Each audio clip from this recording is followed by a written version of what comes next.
yet. We were just about to start getting them. We've got 50 pieces of paper, and then for the flags, I think we got like 20 greens and 30 reds. So, thank you.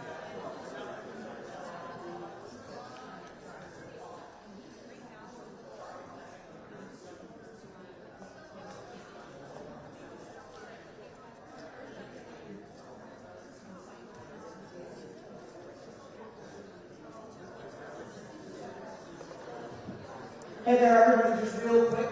Oh, that's a little louder than I thought it'd be, but I don't mind.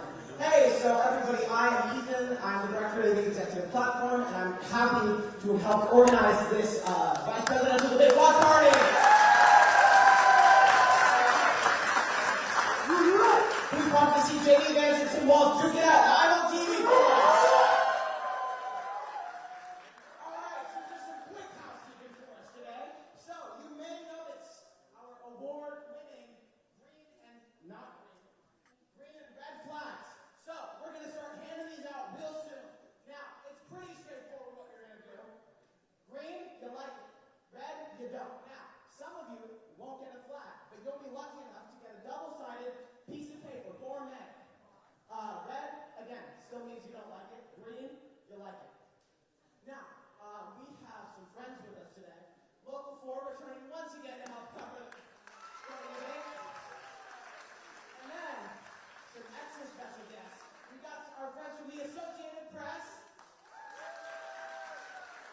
And then some friends from MSNBC, and Jacob here is going to say a real quick comment. Hey, what's up, everybody? My name is Jacob Sokoloff. I'm a correspondent from NBC, National News, and MSNBC. I already talked to some of you. I just want to say thank you very much for your hospitality. You might have already heard from your friends or your neighbors or your parents or whatever that they saw you on television. There's about 2 to 3 million people watching us tonight on MSNBC and the presidential platforms of NBC News. And everything's really interesting what you guys have to say. You are, some of the most consequential voters, I think, in the country. It's not an exaggeration to say. And you guys, particularly here in Oakland, you live in Oakland County, and home and all the neighboring areas, could decide the outcome of the elections. Everybody. So, if you wouldn't mind, after the debate's over, we'd be really interested in talking to you again live on television, and it would mean maybe staying a little bit extra after the debate's over, but we're going to again go live on TV, and we would love to include all of you. So, I just want to say that, say thank you again very much for having us. It's an honor to be here, and give it up for yourselves. It's amazing you guys are here. Thank you very, very much. Good luck for the debate.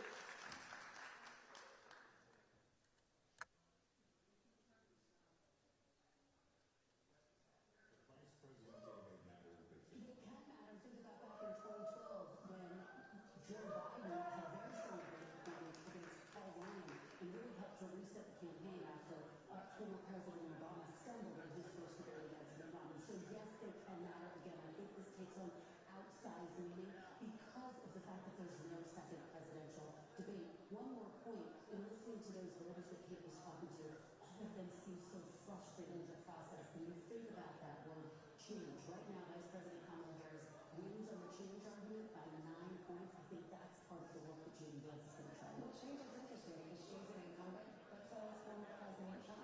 What's interesting to say that, and people say, or they like to say, congratulations, these vice presidential debates right now, and maybe they do when elections weren't decided by 10,000 votes. It's 2 different things in that. And I forgot something that you have said from the jump, Savannah, through this election cycle, which is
concludes here on NBC. But tonight's event is hosted by CBS News in their studio in New York, just a few blocks from here. Yeah, and as last week was between the rallies on Trump and Kamala Harris, there's no audience in there tonight. So each candidate is going to have 2 minutes for their answer, for them to rebuttal. And the moderators have said so there'll be some fact-checking, but they're really counting on the candidates to fact-check each other. And as we noted in the last debate, microphones will not be muted, but the network says they reserve the right to mute the candidates at every issue process they go along. Okay, Vice Presidential debate back to the end. Let's go to CBS Network Studios, West 57, here in the heart of Manhattan, and watch this debate.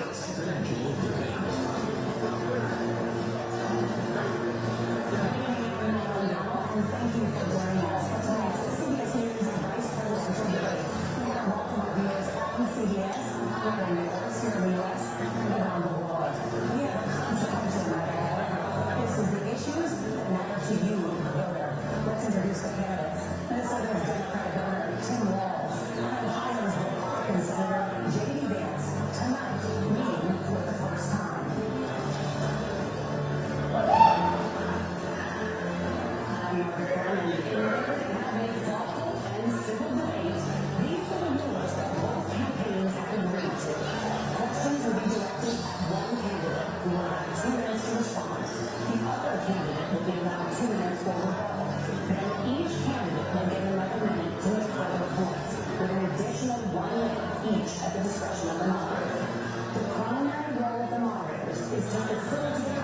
Between the candidates, enforce the rules, and provide the candidates with the opportunity to fact-check claims made by each other.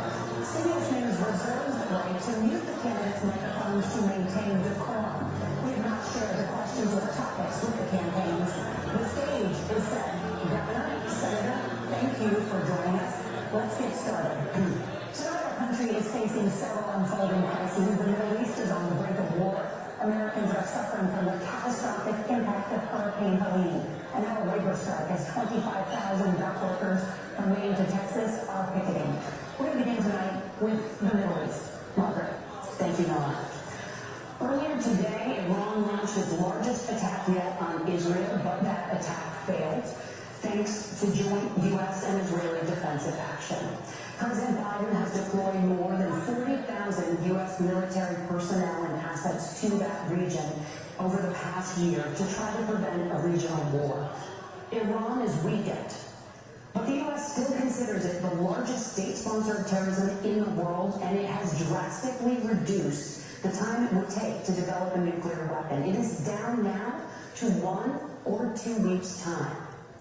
Governor Walz, if you were the final voice in the Situation Room, would you support or oppose a preemptive strike by Israel on Iran? You have 2 minutes. Well, thank you, and thank you for those joining home tonight. Let's keep in mind where this started. October 7th, Hamas terrorists massacred over 1,400 Israelis and took prisoners. Israel's ability to be able to defend itself is absolutely fundamental. Getting its hostages back, fundamental, and ending the humanitarian crisis in Gaza. But the expansion of Israel and its proxies is an absolute fundamental necessity for the United States to have the steady leadership there. You saw experience today where, along with our Israeli partners and our coalition, able to stop the incoming attack. But what's fundamental here is that steady leadership is going to matter. It's clear, and the world saw it on that debate stage a few weeks ago, a nearly 80-year-old Donald Trump talking about crowd sizes is not what we need in this moment. But it's not just that. It's those that were closest to Donald Trump that understand how dangerous he is when the world is this dangerous. His chief of staff, John Kelly, said that he was the most flawed human being he'd ever met. And both of his secretaries of defense and his national security advisors said he should be nowhere near the White House. Now, the person closest to them, to Donald Trump, said he's unfit for the highest office. That was Senator Vance. What we've seen out of Vice President Harris is we've seen steady leadership. We've seen a calmness that is able to draw on the coalitions to bring them together. Understanding that our allies matter. When our allies see Donald Trump turn towards Vladimir Putin, turn towards North Korea, When we start to see that type of fickleness around holding the coalitions together, we will stay committed. And as the Vice President said today we will protect our forces and our allied forces, and there will be consequences. Governor, your time is up. Senator Vance, the same question. Would you support or oppose a preemptive strike by Israel on Iran? You have 2 minutes. So, Margaret, I want to answer the question. First of all, thanks, Governor. Thanks to CBS for hosting the debate. And thanks, most importantly, to the American people who are watching this evening and caring enough about this country to pay attention to this vice presidential debate. I want to answer the question, but I want to actually give an introduction to myself a little bit because I recognize a lot of Americans don't know who either one of us are.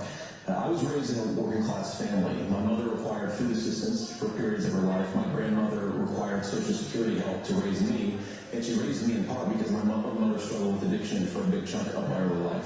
I went to college on the GI Bill after I enlisted in the Marine Corps and served in Iraq. And so I stand here asking to be your Vice President with extraordinary gratitude for this country, for the American dream that made it possible for me to live my dreams. And most importantly, I know that a lot of you are worried about the chaos in the world and the feeling that the American dream is unattainable.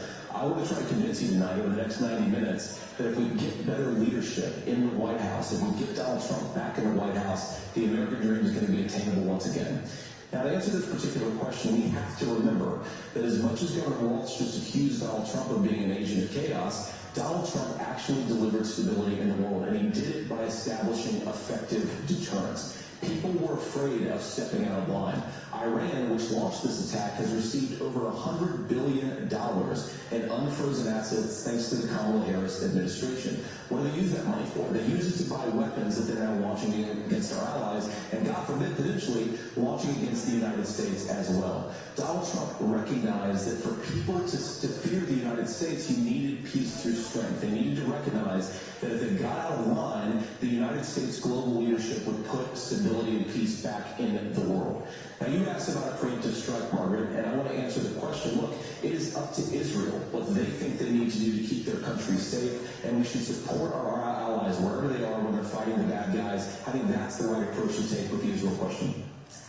Thank you, Senator. Governor Walz, do you care to respond to any of the allegations? Well, look, Donald Trump was in office. We'll sometimes hear a revisionist history, but when Donald Trump was in office, it was Donald Trump who we had a coalition of nations that had boxed Iran's nuclear program in, the inability to advance it. Donald Trump pulled that program and put nothing else in its place. So Iran is closer to a nuclear weapon than they were before because of Donald Trump's fickle leadership. And when Iran shot down an American aircraft in international airspace, Donald Trump tweeted, because that's the standard diplomacy of Donald Trump. And when Iranian missiles did fall near U.S. troops and they received traumatic brain injuries, Donald Trump wrote it off as headaches. Look, our allies understand that Donald Trump is fickle. He will go to whoever has the most flattery or where it makes sense to him. Steady leadership like you witnessed today, like you witnessed in April. Both Iranian attacks were repelled. Our coalition is strong, and we need the steady leadership that Kamala Harris is providing. Senator Vance, the U.S. did have a diplomatic deal with Iran to temporarily pause parts of its nuclear program, and President Trump did exit that deal. He recently said, just 5 days ago, the U.S. must now make a diplomatic deal with Iran because the consequences are impossible.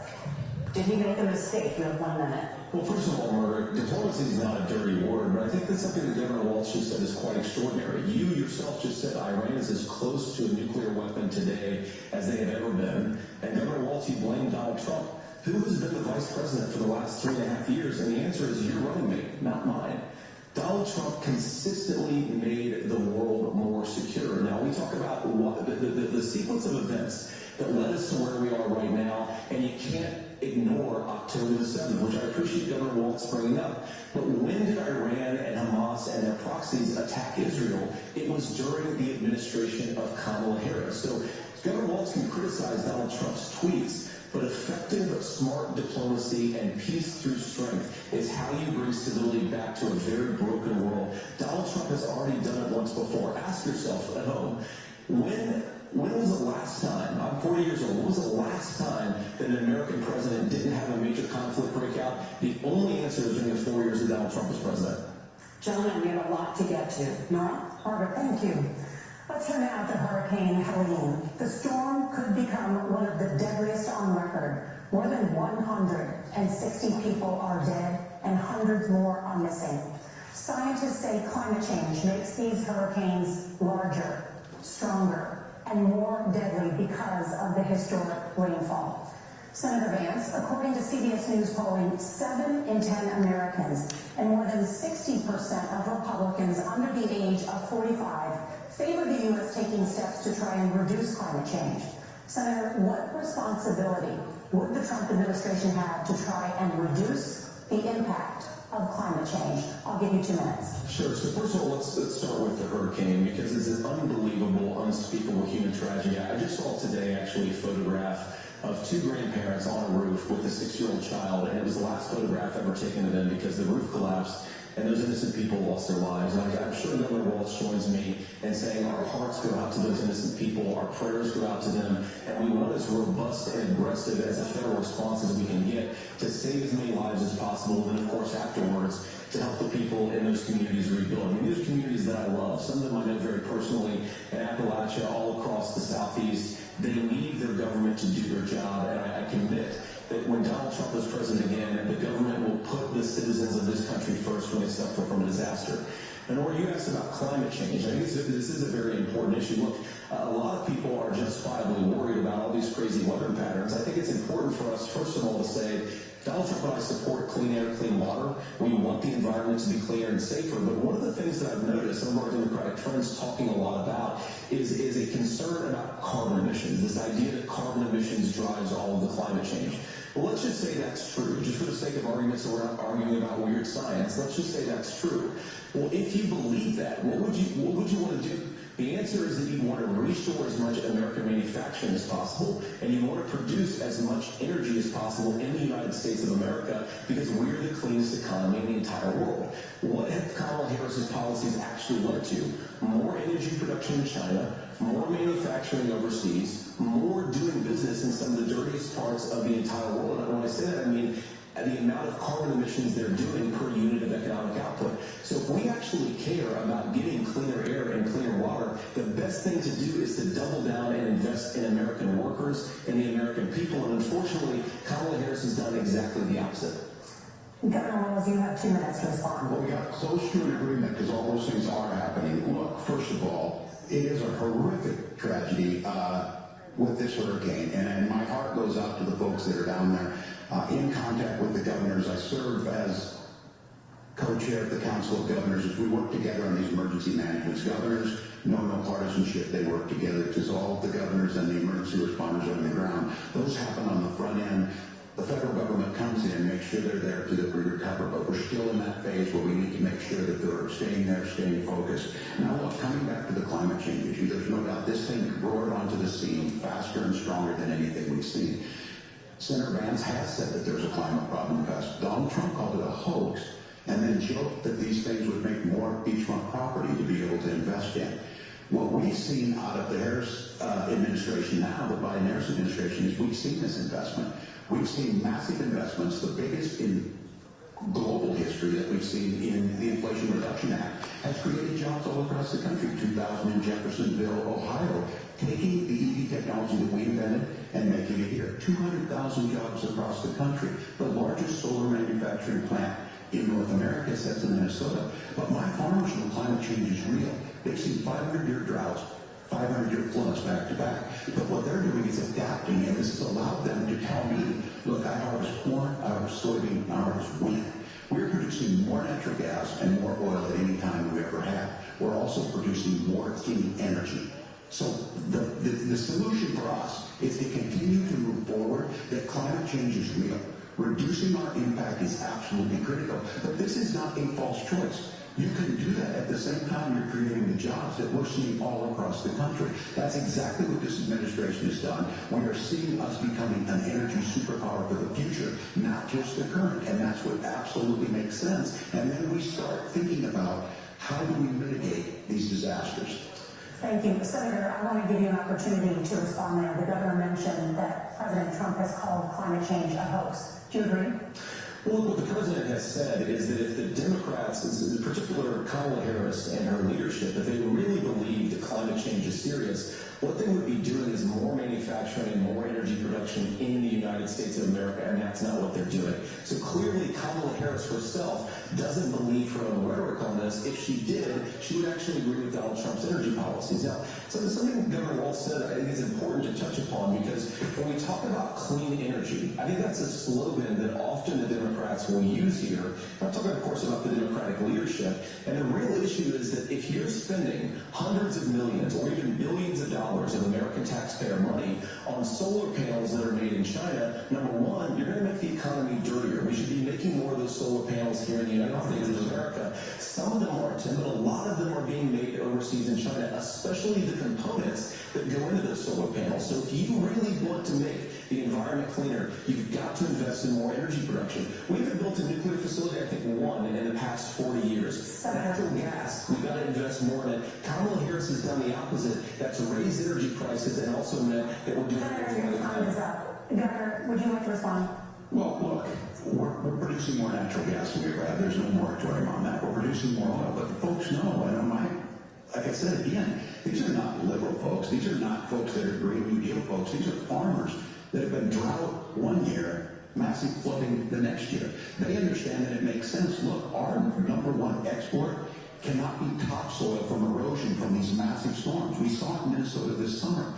And thinking about how do we respond to that, we're thinking ahead on this. And what Kamala Harris has been able to do in Minnesota, we're to call it a hoax and to take the oil company executives to Mar-a-Lago, say, give me money for my campaign, and I'll let you do whatever you want. We can be smarter about that, and an all-above energy policy is exactly what she's doing, creating those jobs right here. Governor, your time is up. The overwhelming consensus among scientists is that the Earth's climate is warming at an unprecedented rate. Margaret?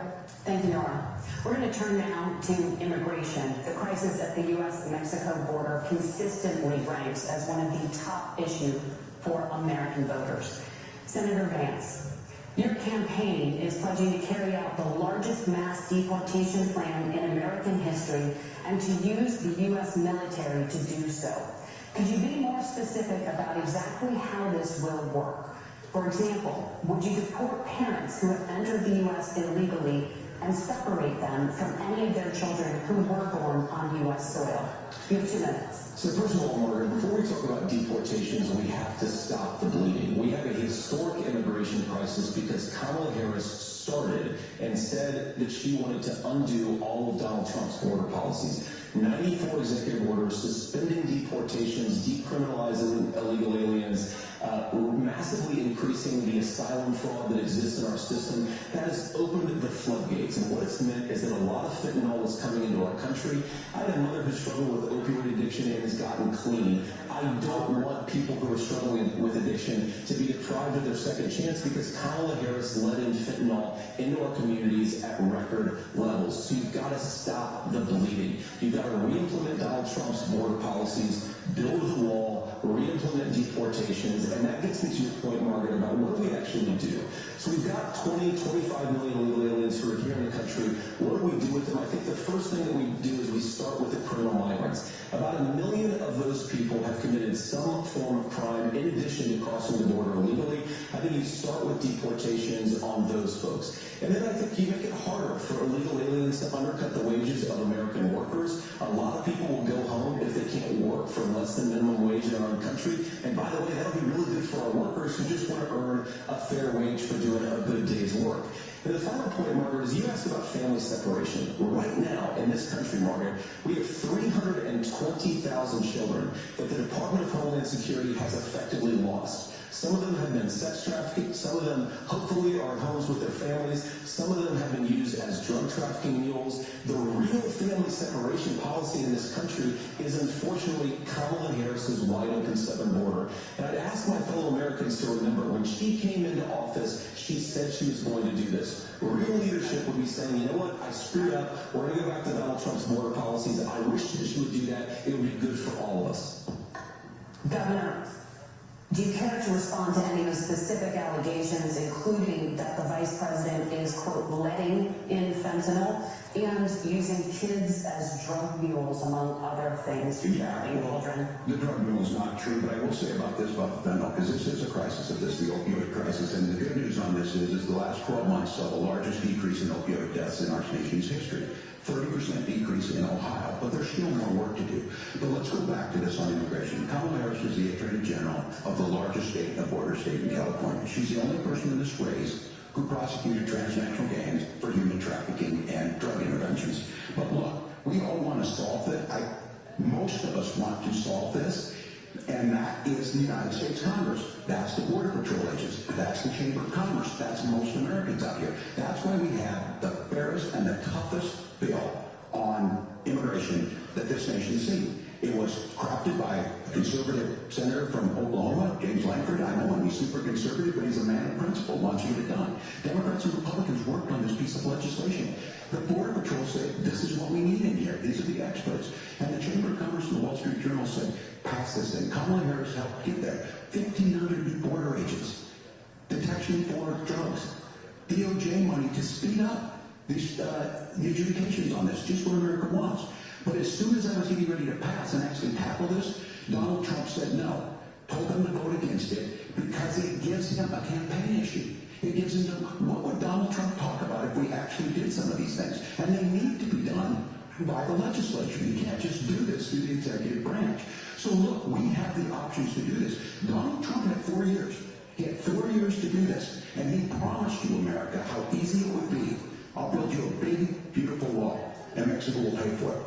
Less than 2% of that wall got built, and Mexico didn't pay a dime. But here we are again, 9 years after he came down that escalator, dehumanizing people and telling them what he was going to do. As far as the deportation plan, at one point, Senator Vance said it was so unworkable to be laughable. So that's where we're at. Pass the bill, she'll sign it. Governor, your time is up. Senator, the question was, will you separate parents from their children, even if their kids are U.S. citizens? You have 1 minute. Margaret, my point is that we already have massive child separations thanks to Kamala Harris's open border. I didn't accuse Kamala Harris of inviting drug mules. I said that she enabled the Mexican drug cartels to operate freely in this country, and we know that they use children as drug mules, and it is a disgrace, and it has to stop. Look, I think what Tim said just doesn't pass the smell test. For 3 years, Kamala Harris went out bragging that she was going to undo Donald Trump's border policy. She did exactly that. We had a record number of illegal crossings. We had a record number of fentanyl coming into our country. And now that she's running for president, or a few months before, she says that somehow she got religion and cared a lot about a piece of legislation. The only thing that she did when she became the vice president, when she became the appointed border czar, was to undo 94 Donald Trump executive actions that opened the border. This problem is leading to massive problems in the United States of America. Parents who can't afford health care, schools that are overwhelmed. It's got to stop, and it will when Donald Trump is president. Senator, your time is up. Governor, what about our CBS News polling, which does show that a majority of Americans, more than 50%, support mass deportations? Look, we fix this issue with a bill that is necessary, but the issue on this is what happens when you don't want to solve it. You demonize it. And we saw this, and Senator Vance, and it surprises me on this, talking about and saying, I will create stories to bring attention to this. That vilified a large number of people who were here legally in the community of Springfield. The Republican governor said, it's not true, don't do it. There's consequences for this. There's consequences. We could come together. Senator Langford did it. We could come together and solve this if we didn't let Donald Trump continue to make it an issue. And the consequences in Springfield were the governor had to send state law enforcement to escort kindergartners to school. I believe Senator Vance wants to solve this, but by standing with Donald Trump and not working together to find a solution, it becomes a talking point. And when it becomes a talking point like this, we dehumanize and villainize other human beings. Governor, your time is up. Senator, I'll give you 1 minute, but let me just ask you the question first. The governor has made the point, and I think as a sitting lawmaker, you know that Congress controls the purse strings and any funding.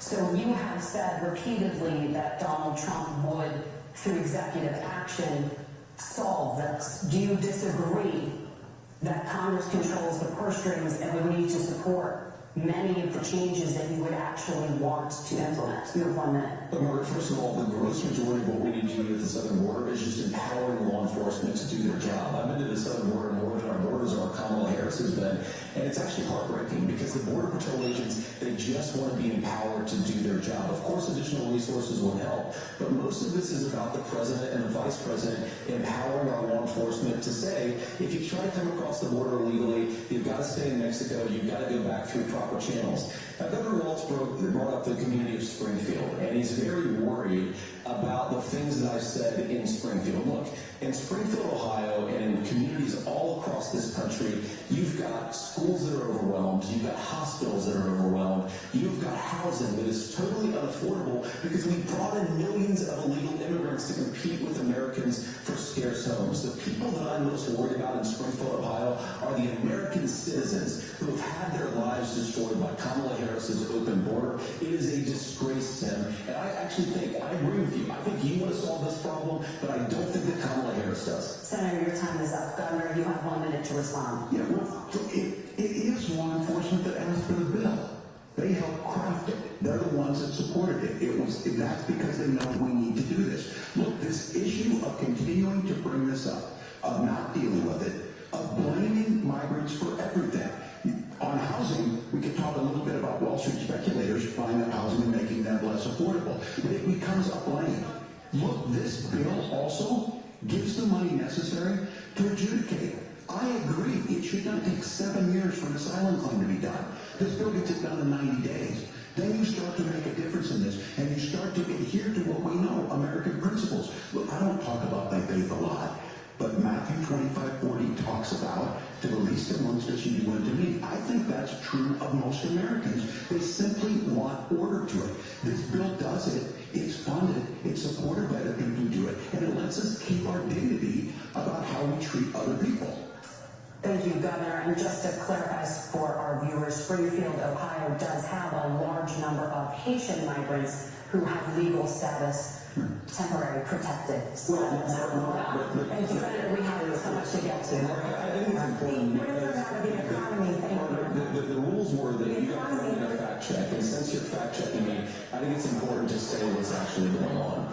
So there's an application called the CBP-1 app, where you can go on as an illegal migrant, apply for asylum or apply for parole, and be granted legal status at the wave of a Kamala Harris open border law.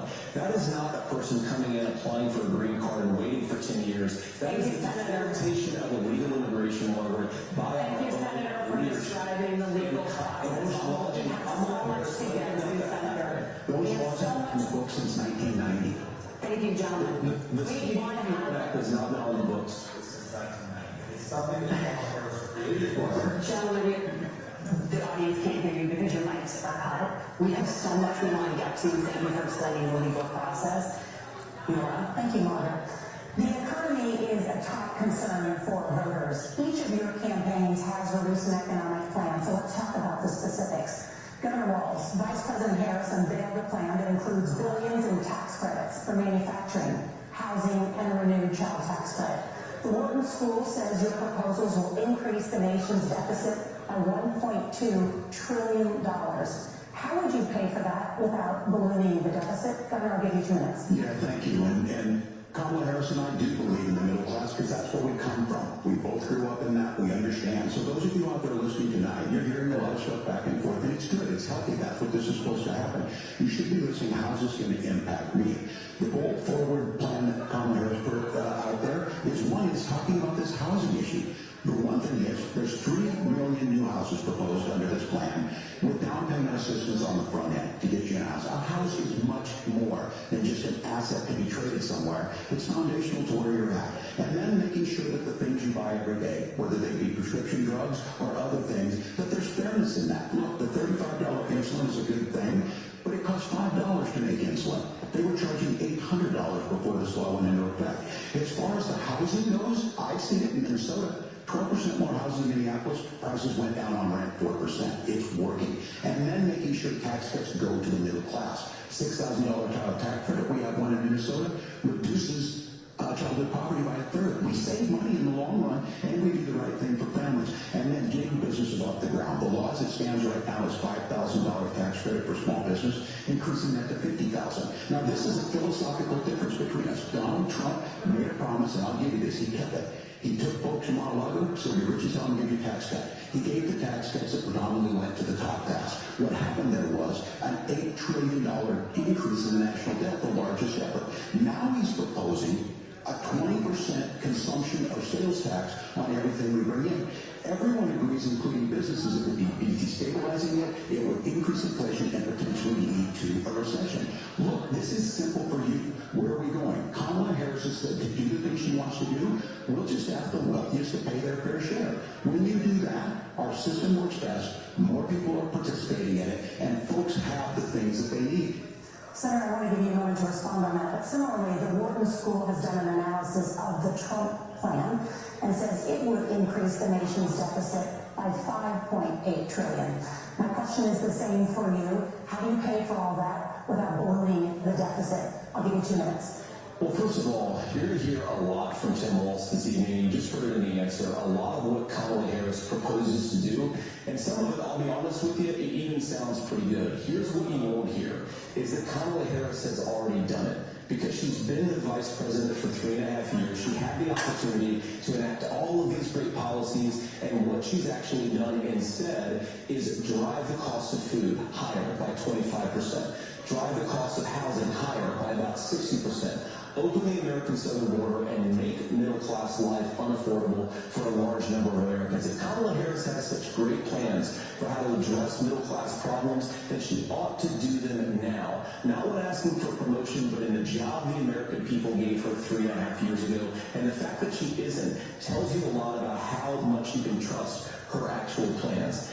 Now, Donald Trump's economic plan is not just a plan, but it's also a record. A lot of those same economists attack Donald Trump's plans, and they have PhDs, but they don't have common sense, and they don't have wisdom. Because Donald Trump's economic policies to deliver the highest take-home pay in a generation in this country, 1.5% inflation, and to boot, peace and security all over the world. So when people say that Donald Trump's economic plan doesn't make sense, I say look at the record. He delivered rising take-home pay for American workers.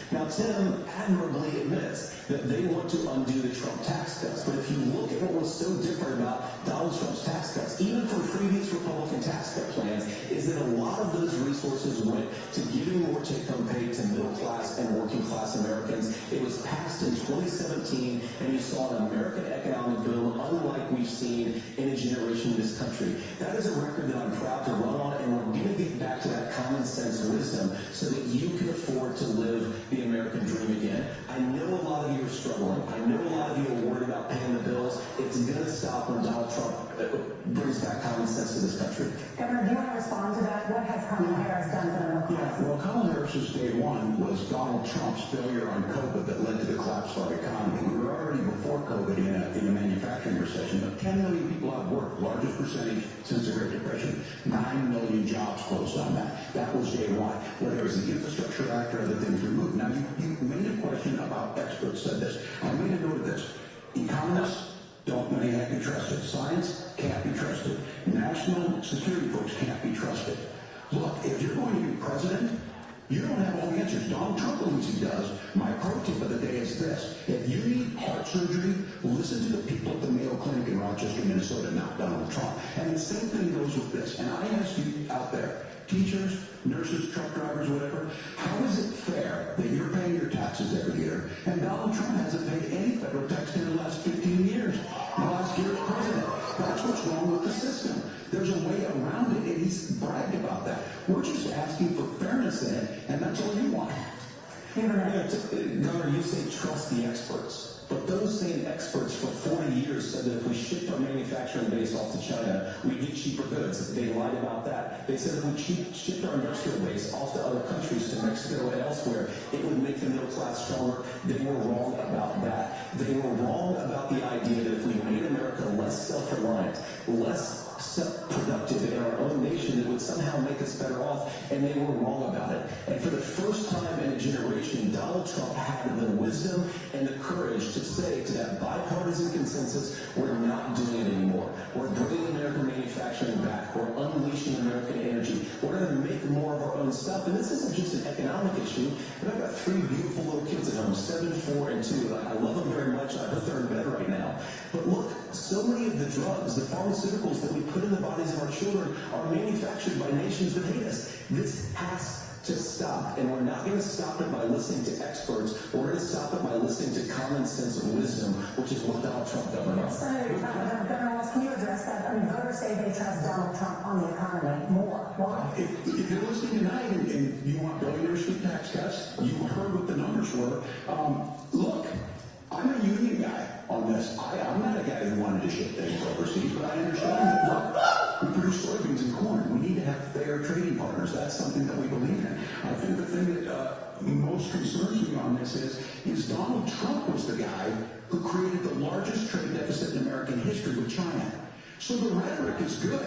Much of what the senator said right there, I'm in agreement with him on this. I watched it happen too. I watched it in my communities, and we talked about that. But we had people undercutting the right to collectively bargain. We had right to work states made it more difficult. We had companies that were willing to ship it over, and we saw people profit. Folks that are venture capital in some cases, putting money into companies that were overseas. We're in agreement that we bring those home. The issue is Donald Trump is talking about it. Kamala Harris has a record 250,000 more manufacturing jobs just in out of the IRA. But may I respond to that? Yes. So I appreciate that. So if you notice, what Governor Walz just did is he said, first of all, Donald Trump has to listen to the experts. And then when he acknowledged that the experts screwed up, he said, well, Donald Trump didn't do nearly as good of a job as this. No, that's what he did. So what Tim Walz is doing, and I honestly, Tim, I think you got a tough job here, because you've got to play whack-a-mole. You've got to pretend that Donald Trump didn't deliver rising take-home pay, which of course he did. You've got to pretend that Donald Trump didn't deliver lower inflation, which of course he did. And then you simultaneously got to defend Kamala Harris's atrocious economic record, which has made gas, groceries, and housing unaffordable for American citizens. I was raised by a woman who would sometimes go into medical debt so that she could put food on the table in our household. I know what it's like to not be able to afford the things that you need to afford. We can do so much better. To all of you watching, we can get back to an America that's affordable again. We just got to get back to common sense economic principles. I hope we have a conversation on health care then. Senator Governor. Please. Thank you, Margaret.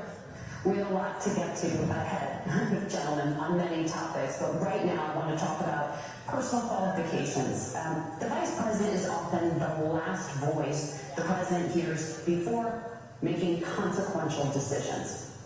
We want to ask you about your leadership qualities. Governor Walz, you said you were in Hong Kong during the deadly Tiananmen Square protests in the spring of 1989. But Minnesota Public Radio and other media outlets are reporting that you actually didn't travel to Asia until August of that year. Can you explain that discrepancy? Yeah, the folks out there didn't get at the top of this. Look, I small rural Nebraska, town of 400, town that you rode your bike with your buddies till the streetlights come on, and I'm proud of that service. I joined the National Guard at 17, worked on family farms, and then I used the GI Bill to become a teacher, passionate, a young teacher. My first year out, I got the opportunity in the summer of '89 to travel to China. 35 years ago, to be able to do that. I came back home and then started a program to take young people there. We would take basketball teams, we would take baseball teams, we would take dancers, and we would go back and forth to China. The issue for that was to try and learn. Now look, my community knows who I am. They saw where I was at. Look, I will be the first to tell you, I have poured my heart into my community. I've tried to do the best I can, but I've not been perfect. And I'm a knucklehead at times, but it's always been about that. Those same people elected me to Congress for 12 years. And in Congress, I was one of the most bipartisan people, working on things like farm bills that we got done, working on veterans benefits. And then the people of Minnesota were able to elect me to governor twice. So look, my commitment has been from the beginning to make sure that I'm there for the people, to make sure that I get this right. I will say more than anything. Many times I will talk a lot, I will get caught up in the rhetoric, but being there, the impact it made, the difference it made in my life, I learned a lot about China. I hear the critiques of this. I would make the case that Donald Trump should come on one of those trips with us. I guarantee you he wouldn't be praising Xi trade war that he ends up losing. So this is about trying to understand the world. It's about trying to do the best you can for your community. And then it's putting yourself out there and letting your folks understand what it is. My commitment, whether it be through teaching, which I was good at, or whether it was being a good soldier, or was being a good member of Congress, those are the things that I think are the values that people care about. Governor, just to follow up on that, the question was, can you explain the discrepancy? All I said on this was I got there that summer and misspoke on this, so I will just, that's what I said. So I was in Hong Kong and China during the democracy protest women, and from that I learned a lot of what needed to be in governance. Thank you, Governor. Senator Vance, in 2016, you called your running mate Donald Trump unfit for the nation's highest office, and you said he could be America's Hitler. I know you've said, you've been asked many times, and you said you reject those comments. Obviously, you then voted for Donald Trump in 2020. But the Washington Post reported new messages last week in which you also disparaged Trump's economic record while he was president, writing to someone in 2020, quote, Trump thoroughly failed to deliver his economic populism. You're now his running mate, and you've shifted many of your policy stances to align with his. If you become vice president, why should Americans trust that you will give Donald Trump the advice he needs to hear, and not just the advice he wants to hear? You have 2 minutes. Well, first of all, Margaret, because I've always been open, and sometimes, of course, I disagree with the president, but I've also been extremely open about the fact that I was wrong about Donald Trump. I was wrong, first of all, because I believed some of the media stories that turned out to be dishonest fabrications of his record, but most importantly, Donald Trump delivered for the American people. Rising wages, rising take-home pay, an economy that works for normal Americans, a secure southern border, a lot of things, frankly, that I didn't think he'd be able to deliver on. And yeah, when you screw up, when you misspeak, when you get something wrong and you change your mind, you ought to be honest with the American people about it. It's one of the reasons, Margaret, why I've done so many interviews, is because I think it's important to actually explain to the American people where I come down to the issues and what changed. And you pointed out the messages from 2020.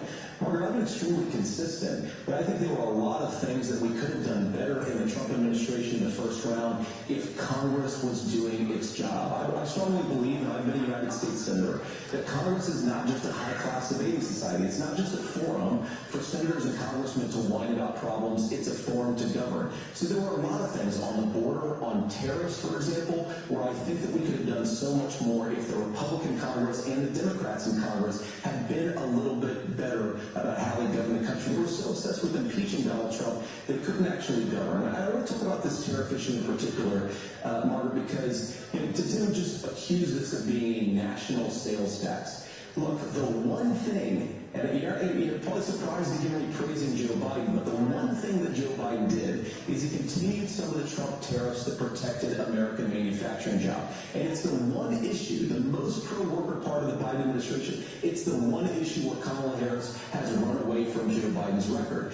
Think about this. If you're trying to employ slave laborers in China at $3 a day, you're going to do that and undercut the wages of American workers unless our country stands up for itself and says, you're not accessing our markets unless you're paying middle-class Americans a fair wage. Senator, your time is up. Nora, thank you. Now the issue of reproductive rights. Governor Walz, after Roe versus Wade was overturned, you signed a bill into law that made Minnesota one of the least restrictive states in the nation when it comes to abortion. Former President Trump said in the last debate that you believe abortion, quote, in the 9th month is absolutely fine. Yes or no? Is that what you support? I'll give you 2 minutes. That's not what the bill says, but look, this issue is what's on everyone's mind. Donald Trump put this all into motion. He brags about how great it was that he put the judges in and overturned Roe versus Wade, 52 years of personal autonomy. And then he tells us, oh, we send it to the states. It's a beautiful thing. Amanda Zaworski would disagree with you on it's a beautiful thing. A young bride in Texas waiting for their child at 18 weeks. She has a complication, a tear in the membrane. She needs to go in. The medical care at that point needs to be decided by the doctor. And that would have been an abortion. But in Texas, that would have put them in legal jeopardy. She went home, got sepsis, nearly dies, and now she may have difficulty having children. Or in Kentucky, Hadley Duvall, a 12-year-old child raped and impregnated by her stepfather. Those are horrific. Now, when we got asked about that, Senator Vance said 2 wrongs don't make a right. There is no right in this.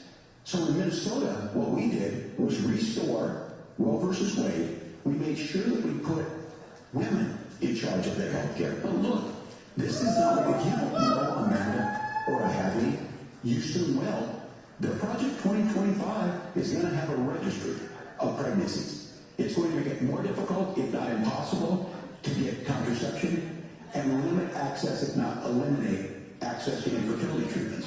For so many of you out there listening, me included, infertility treatments are why I have a child. That's nobody else's business, but those things are being proposed.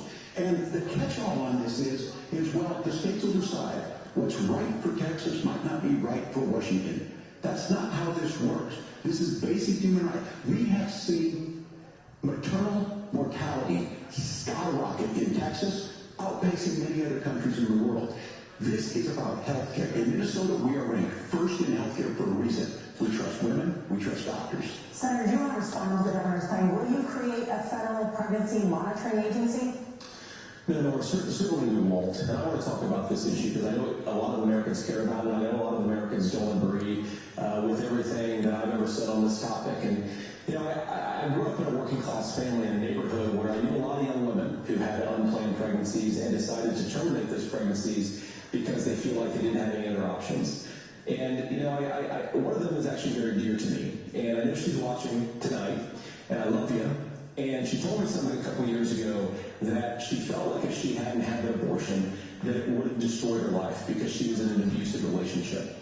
And I think that what I take from that as a Republican who proudly wants to protect innocent life in this country, who proudly wants to protect the vulnerable, is that my party, we've got to do so much better of a job at earning the American people's trust back on this issue where they frankly just don't trust us. And I think that's one of the things that Donald Trump and I are endeavoring to do. I want us as a Republican Party to be pro-family in the fullest sense of the word. I want us to support fertility treatments. I want us to make it easier for moms to afford to have babies. I want it to make it easier for young families to afford a home so they can afford a place to raise that family. And I think there's so much that we can do on the public policy front just to give women more options. Now, of course, Donald Trump has been very clear that on the abortion policy specifically, that we have a big country and it's diverse. And California has a different viewpoint on this than Georgia. Georgia has a different viewpoint from Arizona. And the proper way to handle this, as messy as democracy sometimes is to let voters make these decisions, let the individual states make their abortion policy, and I think that's what makes the most sense in a very big, a very diverse, and let's be honest, sometimes a very, very messy and divided country. Governor, would you like to respond and also answer the question about restrictions? Yeah, well, the question you had asked, and Donald Trump made the accusation it wasn't true about Minnesota. Well, look, let me tell you about this idea that there's diverse states. There's a young woman named Amber Thurman. She happened to be in Georgia, a restricted state.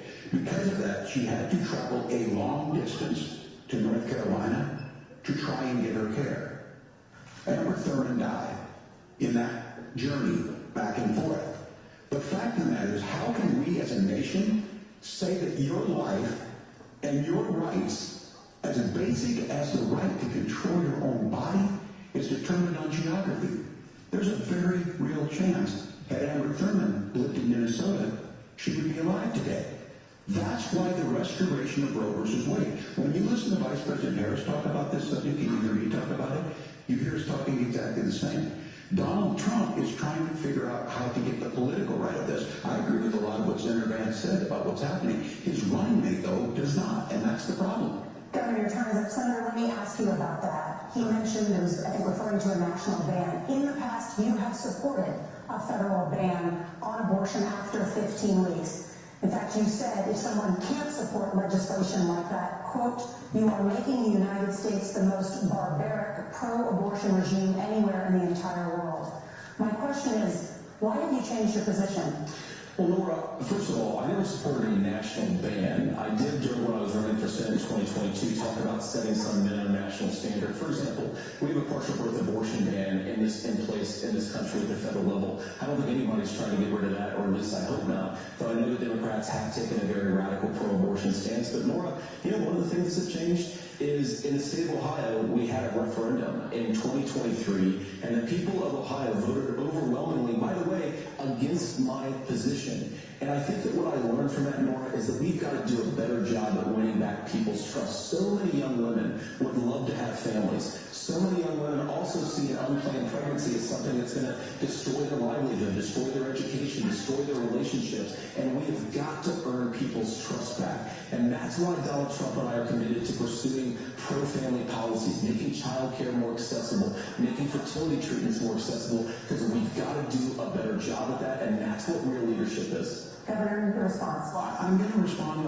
on the pro-abortion piece of that. No, we're not. We're pro-women. We're pro-freedom to make your own choice. We know the implications are not do that. Women having miscarriages, women not getting the care, physicians feeling like they may be prosecuted for providing that care. And as far as making sure that we're educating our children and giving them options, Minnesota's a state with one of the lowest teen pregnancy rates. We understand that too. We know that the options need to be available, and we make that true. We also make it, we're a top 3 state for the best place to raise children. But these two things to try and say that we're pro-children, but we don't like this, or you guys are pro-abortion, that's not the case at all. If you have pro-freedoms for women to make their choices, and we're going, and Kamala Harris is making the case, to make options for children more affordable, a $6,000 child tax credit, but we're not going to base that on the backs of making someone like Amber Thurman drive 600 miles to try and get health care. Senator, let me respond to that. First of all, Governor, I agree with you. Amber Thurman should still be alive, and there are a lot of people who should still be alive, and I certainly wish that she was. And maybe you're free to disagree with me on this and explain this to me, but as I read the Minnesota law that you signed into law, the statute that you signed into law, it says that a doctor who presides over an abortion where the baby survives, the doctor is under no obligation to provide life-saving care to a baby who survives a botched late-term abortion. That is, I think, that's not a pro-choice or pro-abortion. That is fundamentally barbaric, and that's why I use that word, Nora, is because some of what we've seen. Do you want to force Catholic hospitals to perform abortions against their will? Because Kamala Harris has supported suing Catholic nuns to violate their freedom of conscience. We can be a big and diverse country where we respect people's freedom of conscience and make the country more pro-baby and pro-family. But please. Yes, Governor, please respond. Look, this is one where there's always something that this is a very simple proposition. These are women's decisions to make about their healthcare decisions, and the physicians who know best when they need to do this. Trying to distort the way a law is written to try and make a point, that's not it at all. What was that wrong, Governor? Please tell me, what was that wrong? That is not the way the law is written. Look, I've given this advice on a lot of things, that getting involved, that's been miswritten. It was fact-checked at the last debate. But the point on this is there's a continuation of these guys to try and tell women where to get involved. I use this line on this, just mind your own business on this. Things work best when Roe versus Wade was in place. When we do a restoration of Roe, that works best. That doesn't preclude us from increasing funding for children. It doesn't increase us from making sure that once that child's born, like in Minnesota, they get meals. They get early childhood education. They get health care. So that hiding behind we're going to do all these other things when you're not proposing it in your budget, Kamala Harris is proposing them. She's proposing all those things to make life easier for families. I asked a specific question, Governor. You gave me a slogan as a response. It's not the case. It's not true. That's not what the law says. So you fact-checked it with President Trump. Gentlemen, there's a lot to discuss. We have to move on, and we're going to be right back with much more of the CBS News vice presidential debate in just a moment.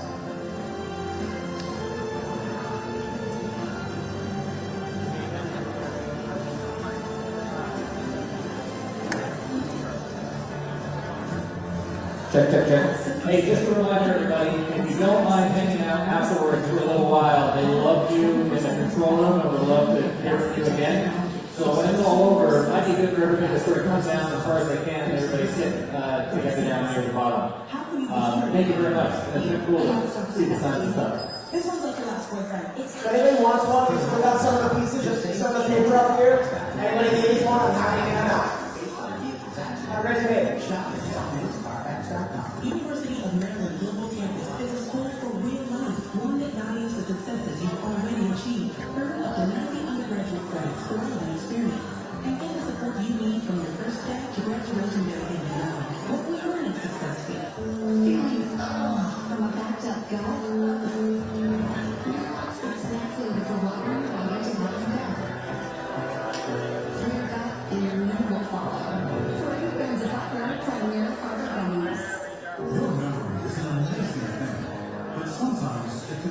slow down.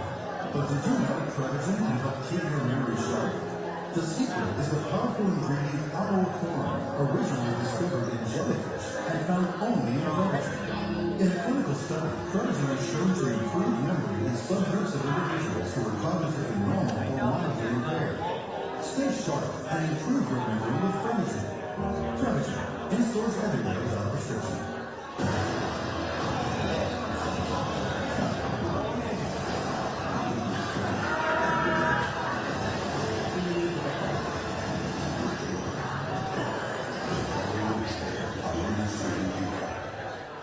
As Michiganders, we know it. For 30 years, our supply chains have been outsourcing way too far to places like China. And during COVID, the chickens came home to roost. I'm Melissa Soffer. While my former life was in national security, my mission now is protecting Michigan's economic security. It's why I work with Democrats and Republicans to pass a law guaranteeing we, America, make the microchips of power our cars. I approve this message because our self-reliance means bringing our supply chains home. Congress in its lifetime sold us out. Washington politicians are cutting deals with China. Our jobs are disappearing. Now we want burn gas cars. Turning Michigan's car industry is sending more jobs to China. I'm Mike Walker. Working for Indian Indians. I'm from Michigan. I worked in a car factory. These jobs are important to our families. That's why I stood up to China and my own party. We need to change Washington to save our jobs. I'm Mike Rogers, and I approve this message. We're hearing a lot of big promises right now. One company is doing all sides of it. Get the biggest offer ever. Baby nuts, little cookies, half off everywhere. Baby deals, baby nuts, little cookies. You can save really thousands. Now we figured it out more after every day. Buy direct, save it, and then we go up to 80 months in the wages. Never got a break. We're talking about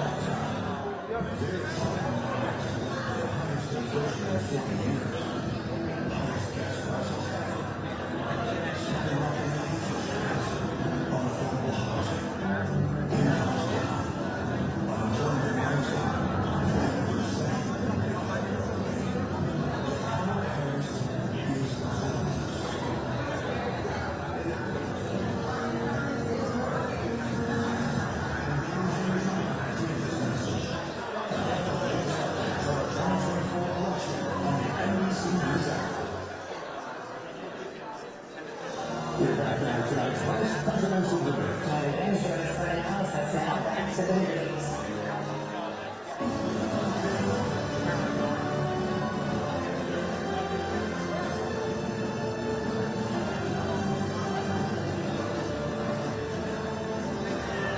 Welcome back to the CBS News Vice Presidential Debate.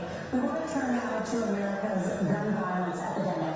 The leading cause of death for children and teens in America is by firearms. Senator Vance, you oppose most gun legislation that Democrats claim would curb gun violence. You oppose red flag gun laws and legislation to ban certain semi-automatic rifles, including AR-15s. So let me ask you, earlier this year, for the first time, the parents of a school shooter were convicted of involuntary manslaughter and sentenced to 10 years in prison.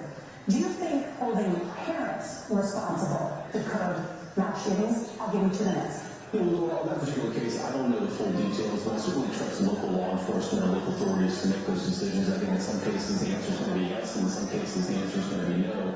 And the details really matter here, of course. For example, if a kid steals a gun, that's going to be different than if a parent hands over a gun knowing that their kid is potentially dangerous. But look, I want to just sort of speak as a father of 3 beautiful little kids, and our oldest is now in 2nd grade. And like a lot of parents, we send our kids to school with such hope and such joy and such pride at their little faces on the first day of school. And we know, unfortunately, that a lot of kids are going to experience this terrible epidemic of gun violence. And of course, our hearts go out to the families that are affected by this terrible stuff, and we do have to do better. And I think that Governor Walz and I actually probably agree that we need to do better on this. The question is just how do we actually do it? Now here's something that really bothers me and worries me about this epidemic of violence. The gross majority, close to 90%, in some of the statistics I've seen, of the gun violence in this country is committed with illegally obtained firearms. And while we're on that topic, we know that thanks to Kamala Harris's open border, we've seen a massive influx in the number of illegal guns run by the Mexican drug cartels. So that number, the amount of illegal guns in our country is higher today than it was 3.5 years ago. But what do we do about the schools? What do we do to protect our kids? And I think the answer is, and I say this not loving the answer, because I don't want my kids to go to school and a school that feels unsafe or where there are visible signs of security. But I unfortunately think that we have to increase security in our schools. We have to make the doors lock better. We have to make the doors stronger. We've got to make the windows stronger. And of course, we've got to increase school resource officers, because the idea that we can magically wave a wand and take guns out of the hands of bad guys, it just doesn't fit with recent experience. So we've got to make our schools safer. And I think we've got to have some common sense bipartisan solutions for how to do that. Governor, you have 2 minutes. Well, I think all the parents watching tonight, this is the biggest nightmare. Look, I got a 17-year-old, and he witnessed a shooting at a community center playing volleyball. Those things don't leave you. As a member of Congress, I sat in my office surrounded by dozens of the Sandy Hook parents, and they were looking at my 7-year-old picture on the wall. Their 7-year-old were dead, and they were asking us to do something. And look, I'm a hunter. I own firearms. The Vice President is. We understand that the Second Amendment is there, but our first responsibility is to our kids to figure this out.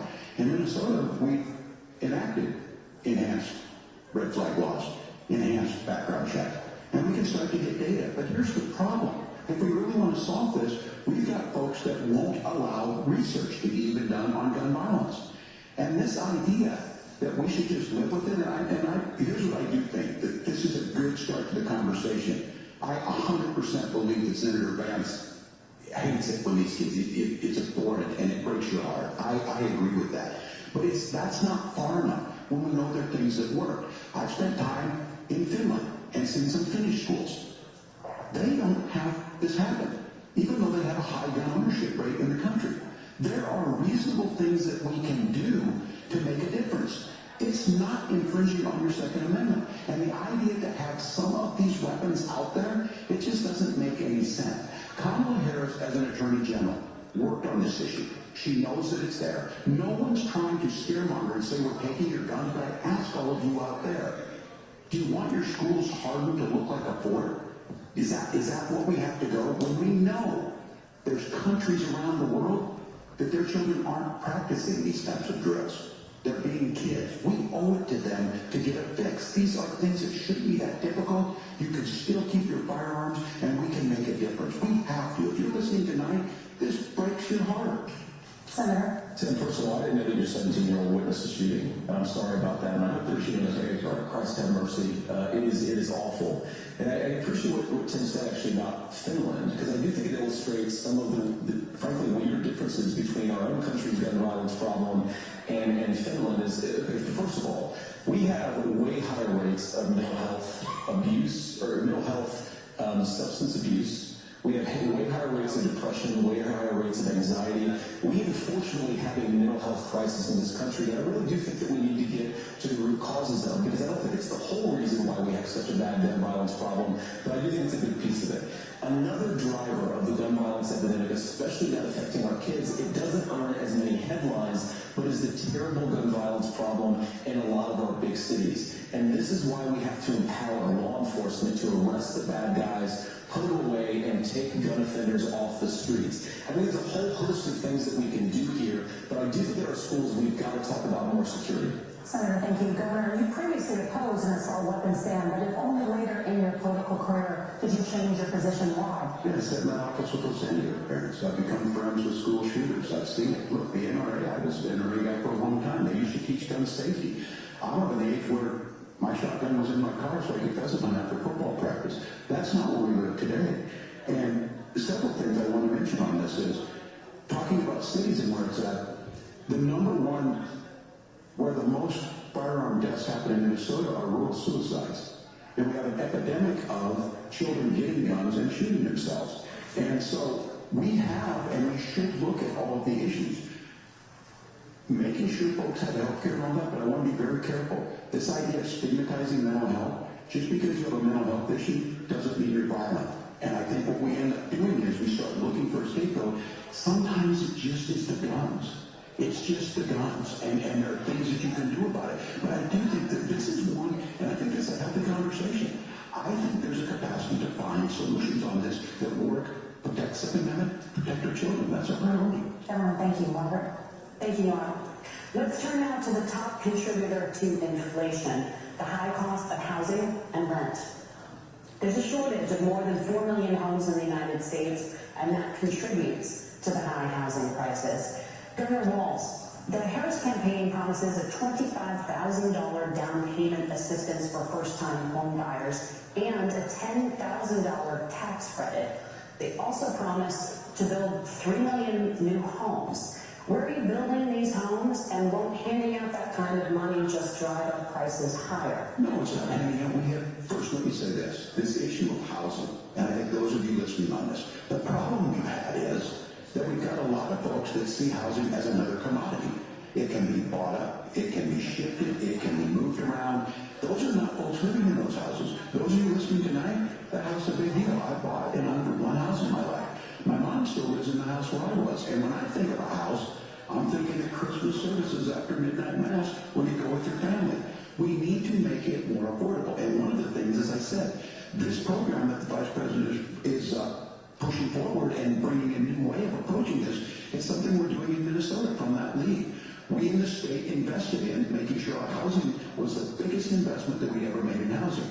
It starts to make it easier. We cut some of the red tape. Local folks, look, we can't do it at the federal level, but local folks make it easier to build those homes. And then that down payment assistance. I can tell all of you out there, one of the, certainly for me, using the GI Bill is one thing, but a veteran's home loan, the big thing about a veteran's home loan is you don't have to pay the down payment.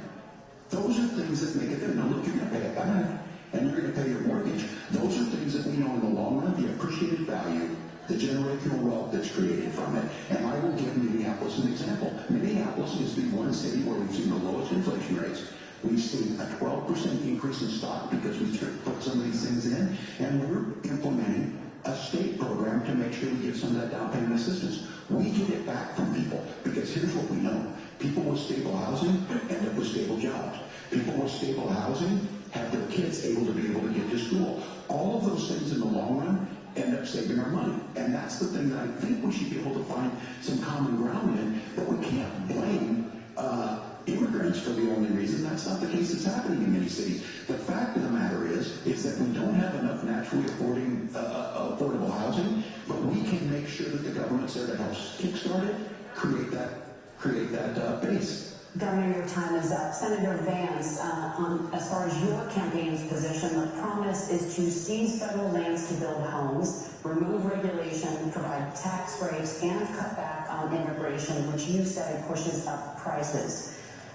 Where are you going to build all the new homes you're promising, and what part of any of this plan will provide immediate relief? You have 2 minutes. Well, first of all, Tim just said something that I agree with. We don't want to blame immigrants for higher housing prices, but we do want to blame Kamala Harris for letting in millions of illegal aliens into this country, which does drive up costs, Tim. 25 million illegal aliens competing with Americans for scarce homes is one of the most significant drivers of home prices in the country. It's why we have massive increases in home prices that have happened right alongside massive increases in illegal alien populations under Kamala Harris's leadership. Now, Tim just mentioned a bunch of ideas. Now, some of those ideas I actually think are halfway decent, and some of them I disagree with. But the most important thing here is Kamala Harris is not running as a newcomer to politics. She's the sitting vice president. If she wants to enact all of these policies to make housing more affordable, I invite her to use the office that the American people already gave her, not sit around and campaign and do nothing while Americans find the American dream of homeownership completely unaffordable. Now, you asked, Margaret, what would immediately change the equation for American citizens? If you lower energy prices, as Donald Trump says, drill baby drill, one of the biggest drivers drivers of housing costs aside from illegal immigration is, think about it, if a truck driver's paying 40% more for diesel, then the lumber he's delivering to the job site to build the house is also going to become a lot more expensive. If we open up American energy, you will get immediate pricing relief for American citizens, not, by the way, just in housing, but in a whole host of other economic goods, too. Senator Vance, you still have 23 seconds there. Do you want to answer where? Governor, we will get to you in a moment, but Senator, where are you going to seize the federal lands? Can you clarify? Well, Donald Trump has said we have a lot of federal lands that aren't being used for anything. They're not being used for national park. They're not being used, and it could be places where we build a lot of housing. And I do think that we should be opening up building in this country. We have a lot of land that could be used. We have a lot of Americans that need homes. We should be kicking out illegal immigrants who are competing for those homes, and we should be building more homes for the American citizens who deserve to be here. Senator, your time is up. Governor, I do want to let you respond to the allegation that the Vice President is letting in migrants. Look, costs are down compared to when Donald Trump left office, but it's again blaming and not trying to find a solution. I was going to ask on this question, are we going to drill and build houses in the same federal land? And I think when people hear federal lands, these are really important pieces of land. Now, Minnesota doesn't have a lot of federal lands. I know in the western part of the country we do. There's not a lot of federal lands in and around Minneapolis, for example. So the issue is I don't understand the federal lands issue unless we see this, and I worry about this as someone who cares deeply about our national parks and our federal lands. Look, Minnesota, we protect these things. We've got about 20% of the world's fresh water. These lands protect. They're there for a reason. They belong to all of us. But again, this is when you view housing and you view these things as commodities. That there's a chance to make money here. Let's take this federal land and let's sell it to people for that. I think there's better ways to do this. We've seen it in Minnesota. We're able to refurbish some of these houses. We're able to make some investments. That gets people in. And I'm still on the fact on this. Economists. Senator Vance, you said you don't like the economists. Which economists are saying that it is immigrants who's adding to the cost? Governor, your time is up, but Senator, on that point, I'd like for you to clarify, there are many contributing factors to high housing costs. What evidence do you have that migrants are part of this problem? Well, there's a Federal Reserve study that we're happy to share after the debate. We'll put it up on social media, actually, that really drills down on the connection between increased levels of migration, especially illegal immigration, and higher housing prices. Now, of course, Margaret, that's not the entire driver of higher housing prices. It's also the regulatory regime of Kamala Harris. Look, we are a country of builders. We're a country of doers. We're a country of explorers. But we increasingly have a federal administration that makes it harder to develop our resources, makes it harder to build things, and wants to throw people in jail for not doing everything exactly as Kamala Harris says they have to do. And what that means is that you have a lot of people who would love to build homes who aren't able to build homes. I actually agree with Tim Walz. We should get out of this idea of housing as a commodity. But the thing that has most turned housing into a commodity is giving it away to millions upon millions of people who have no legal right to be here. What are the federal regulations? I deal with this as a governor. You can very quickly reply. I'm sorry. I get this as a governor, and I don't necessarily disagree with that. That in some cases, many of those are local, many of them are state. I don't know which ones are federal, but I think whenever we talk regulations, people think they can get rid of them. I think you want to be able to get out of your house in a fire. I think you want to make sure that it's fireproof and those types of things. So look at the regulations, because the vice president's not responsible for those. Congress writes those. Governor, thank you. Gentlemen, we have a lot to get to. You're passionate about the housing crisis, I can tell. But Nora? Thank you. One of the top problems facing Americans is the high cost of health care. Senator Vance, at the last presidential debate, former President Trump was asked about replacing the Affordable Care Act. In response, he said, I have concepts of a plan. Since then, Senator, you've talked about changing how chronically ill Americans get health insurance. Can you explain how that would work?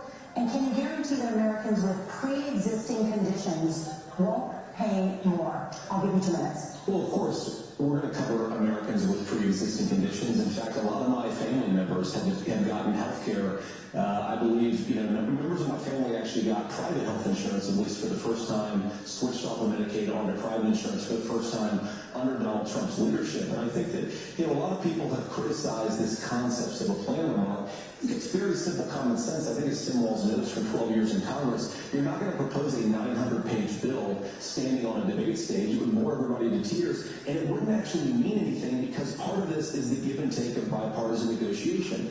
Now, when Donald Trump was actually president, and again, he has a record to be proud of, prescription drugs fell in 2018 for the first time in a very long time. Under Kamala Harris's leadership, prescription drugs are up about 7%. Under Donald Trump's entire 4 years, they were up about 1.5%.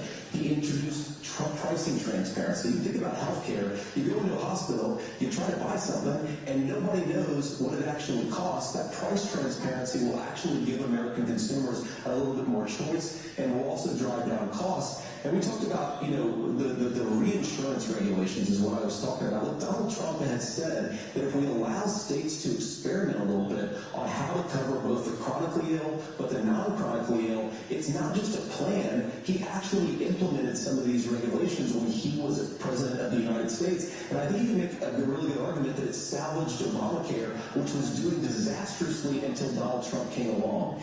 I think it's an important point about President Trump. Of course, you don't have to agree with everything that President Trump has ever said or ever done, but when Obamacare was crushing under the weight of its own regulatory burden and healthcare costs, Donald Trump could have destroyed the program. Instead, he worked in a bipartisan way to ensure that Americans had access to affordable care. It's not perfect, of course, and there's so much more that we can do, but I think that Donald Trump has earned the right to put in place some better healthcare policies. He's earned it because he did it successfully the first time. All right, here's where being an old guy gives you some history. I was there at the creation of the ACA.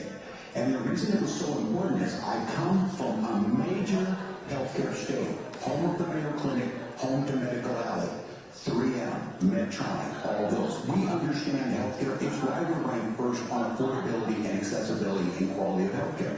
And so what I know is under Kamala Harris, more people are covered than they have before. And those of you listening, this is critical to you.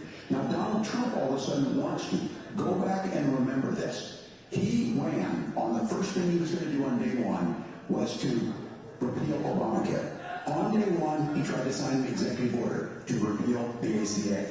He signed on to a lawsuit to repeal the ACA, but lost at the Supreme Court. And he would have repealed the ACA had it not been for the courage of John McCain to save that bill. Now, fast forward, what that means to you is you lose your pre-existing conditions. If you're sitting at home and you got asthma, too bad. If you're a woman, probably not. Broke your foot during football, might kick you out. Your kids get kicked out when they're 26. Kamala Harris negotiated drug prices for the first time with Medicare. We have 10 drugs that will come online, the most common ones that will be there. But look, this issue, and when Donald Trump said, I've got a concept of a plan, it cracked me up as a fourth grade teacher because my kid would have never given me that. But what Senator Vance just explained might be worse than a concept. Because what he explained is pre-Obamacare. And I'll make this as simple as possible because I have done this for a long time. What they're saying is, if you're healthy, why should you be paying more? So what they're going to do is let insurance companies pick who they insure. Because guess what happens? You pay your premium, it's not much. They're figuring they're going to have to pay out to you. But those of you a little older, gray, got cancer, you're going to get kicked out of it. That's why the system didn't work. Kamala Harris will protect and enhance the ACA. Governor, thank you. Senator, you have not yet explained how you would protect people with pre-existing conditions or laid out that plan.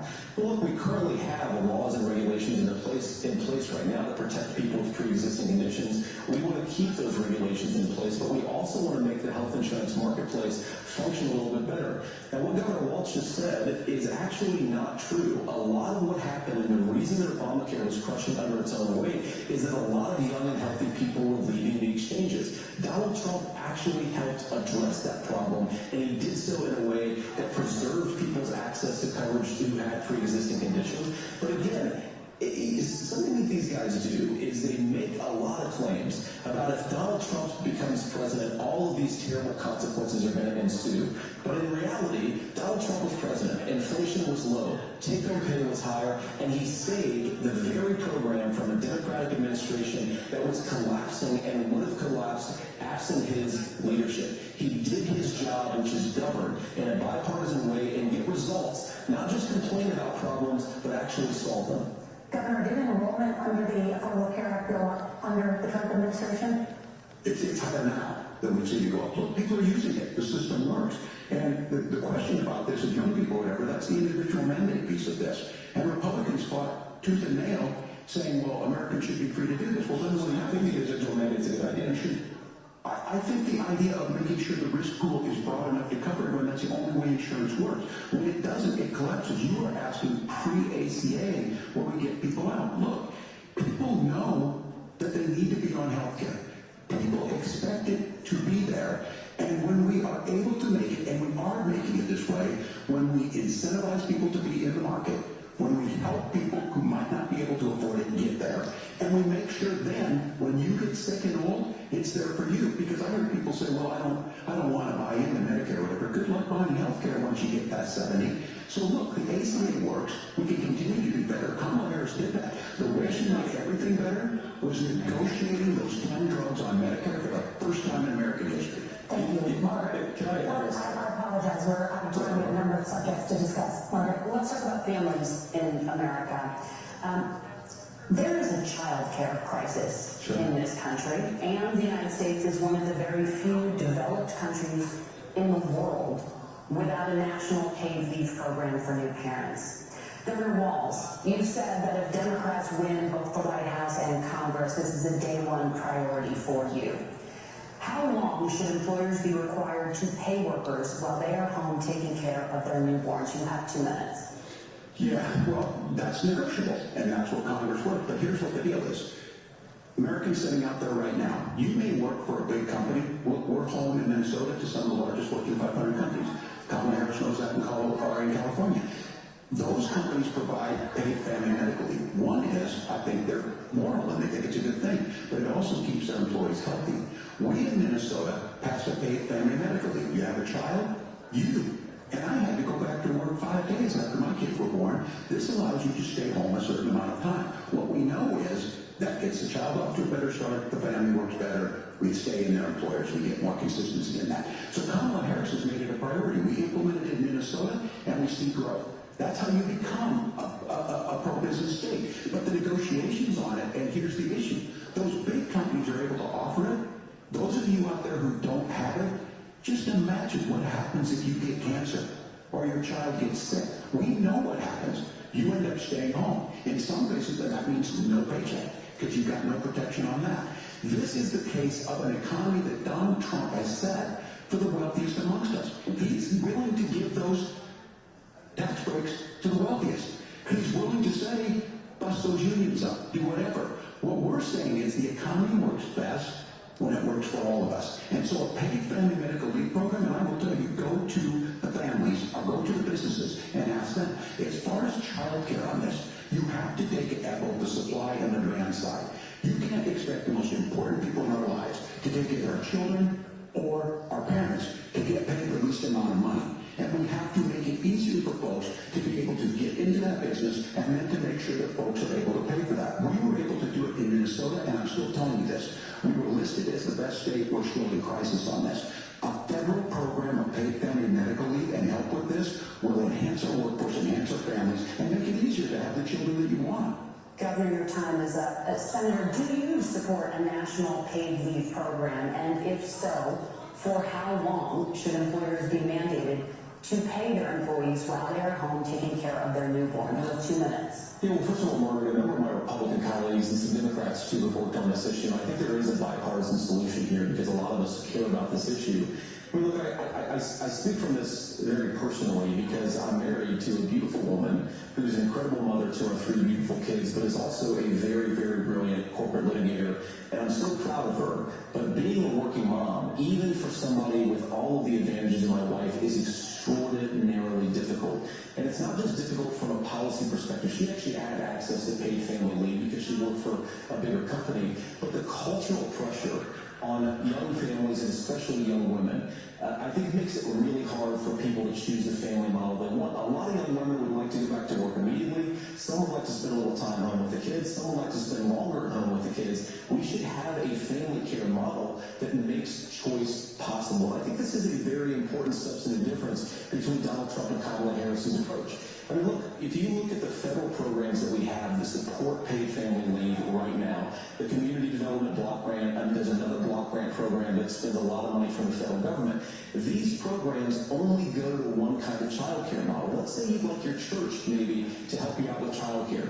Maybe you live in a rural area or an urban area and you'd like to get together with families in your neighborhood to provide child care in the way that makes the most sense. You don't get access to any of these federal monies. We want to promote choice in how we deliver family care and how we promote child care, because look, it is unacceptable. And of course, Tim and I have been on the campaign trail a lot the past 7 or 8 weeks, and one of the biggest complaints I hear from young families is people who feel like they don't have options, like they're choosing between going to work or taking care for their kids. That is an incredible burden to put on American families. We're the only country that does it. I think we could do a heck of a lot better.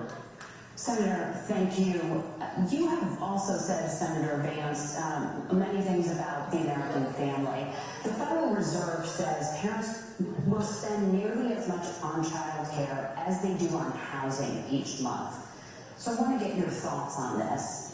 President Trump recently said, as much as child care is talked about as being expensive, it's, relatively speaking, not very expensive compared to the kinds of numbers we'll be taking in.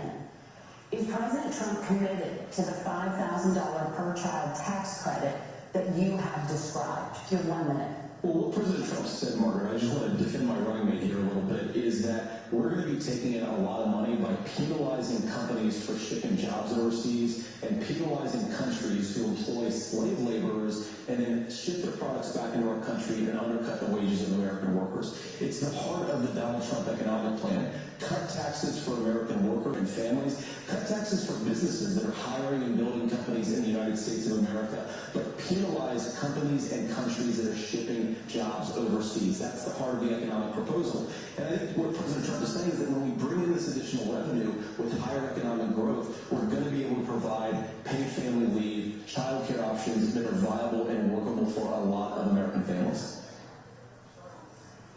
Can you clarify how that will solve the child care shortage? Well, because as Tim said, a lot of the child care shortages, we just don't have enough resources going into the multiple people who could be providing family care options. And we're going to have to, unfortunately, look, we're going to have to spend more money. We're going to have to induce more people to want to provide child care options for American families. Because the reason it's so expensive right now is because you've got way too few people providing this very essential service. Thank you, Senator. Governor Walz, your ticket also has some child care tax credit proposals. Do you think Congress will agree to the $6,000 credit for newborns and $3,000 credit for children over the age of 6, as your campaign has promised? Is that realistic? Well, if these members of Congress are listening to anybody, I can tell you, and this is the biggest issue. Everybody listening tonight knows. I mean, I'm sure they were shocked to hear it's not that expensive. And let's be clear, whether it's 5,000 or 6,000, that pays you about 3 or 4 months. Let's be clear where we're at on this. It's because we got out of an imbalance on this. We thought we were going to get by not paying people. I don't think Senator Vance are that far apart. I'm not opposed to what he's talking about on options. We've done scholarship types of things. I think we need to be open to making the case. But the issue here is, the question you asked is, you're not going to pay for it with these tariffs. That's just adding another $4,000 on the family and taking less. So not only do they not get the money to pay for that, they're $4,000 in the hole. That's Wharton School. That's his alma mater. And so I think the issue here is, if those members of Congress, I can't believe they're not. When I go to businesses, sure, they'll talk about taxes sometime, but they will lead with child care and they will lead with housing. Because we know the problems, especially in a state like Minnesota, we need more workers because our economy's growing, but we need the workforce. Governor, thank you. We need to move on. Nora, let's talk about the state of democracy, the top issue for Americans after the economy and inflation. After the 2020 election, President Trump's campaign and others filed 62 lawsuits contesting the results. Judges, including those appointed by President Trump and other Republican presidents, looked at the evidence and said there was no widespread fraud. The governors of every state in the nation, Republicans and 2020 election results and sent a legal slate of electors to Congress for January 6th. Senator Vance, you have said you would not have certified the last presidential election and would have asked the states to submit alternative electors. That has been called unconstitutional and illegal. Would you again seek to challenge this year's election results, even if every governor certifies the results? I'll give you 2 minutes. Well, Laura, first of all, I think that we're focused on the future. We need to figure out how to solve the inflation crisis caused by Kamala Harris's policies, make housing affordable, make groceries affordable, and that's what we're focused on. But I want to answer your question because you did ask it. Look, what President Trump has said is that there were problems in 2020, and my own belief is that we should fight about those issues, debate those issues peacefully in the public square, and that's all I've said, and that's all that Donald Trump has said. Remember, he said that on January the 6th, the protesters ought to protest peacefully. And on January the 20th, what happened? Joe Biden became the president, Donald Trump left the White House, and now, of course, unfortunately, we have all of the negative policies that have come from the Harris-Biden administration. I believe that we actually do have a threat to democracy in this country, but unfortunately, it's not the threat to democracy that Kamala Harris and Tim Walz want to talk about. It is the threat of censorship. It's Americans casting aside lifelong friendships because of disagreements over politics. It's big technology companies silencing their fellow citizens. And it's Kamala Harris saying that rather than debate and persuade her fellow Americans, she'd like to censor people who engage in misinformation. I think that is a much bigger threat to democracy than anything that we've seen in this country in the last 4 years, in the last 40 years. Now, I'm really proud, especially given that I was raised by 2 lifelong blue-collar Democrats, to have the endorsement of Bobby Kennedy Jr. and Tulsi Gabbard, lifelong leaders in the Democratic coalition. Of course, they don't agree with me and Donald Trump on every issue. We don't have to agree on every issue. But we're united behind a basic American First Amendment principle that we ought to debate our differences. We ought to argue about them. We ought to try to persuade our fellow Americans. Kamala Harris is engaged in censorship at an industrial scale. She did it during COVID. She's done it over a number of other issues, and that to me is a much bigger threat to democracy than what Donald Trump said when he said that protesters should peacefully protest on January the 6th. Governor? Well, I've enjoyed tonight's debate. I think there was a lot of commonality here, and I'm sympathetic to misspeaking on things, and I think I might have with the senator. But there's one though that this one is troubling to me, and I say that because I think we need to tell the story. Donald Trump refused to acknowledge this, and the fact is that I don't think we can be the frog in the pot and let the boiling water go up. He was very clear. I mean, he lost this election, and he said he didn't. 140 police officers were beaten at the Capitol that day. Some with the American flag, several later died. And it wasn't just in there. In Minnesota, a group gathered on the state capitol grounds in St. Paul and said, we're marching to the governor's residence and there may be casualties. The only person there was my son and his dog, who was rushed out crying by state police. That issue, and Mike Pence standing there as they were chanting, hey, Mike Pence made the right decision. So, Senator, it was adjudicated over and over and over. I worked with kids long enough to know, and I said as a football coach, sometimes you really want to win, but the democracy is bigger than winning an election. You shake hands, and then you try and do everything you can to help the other side win.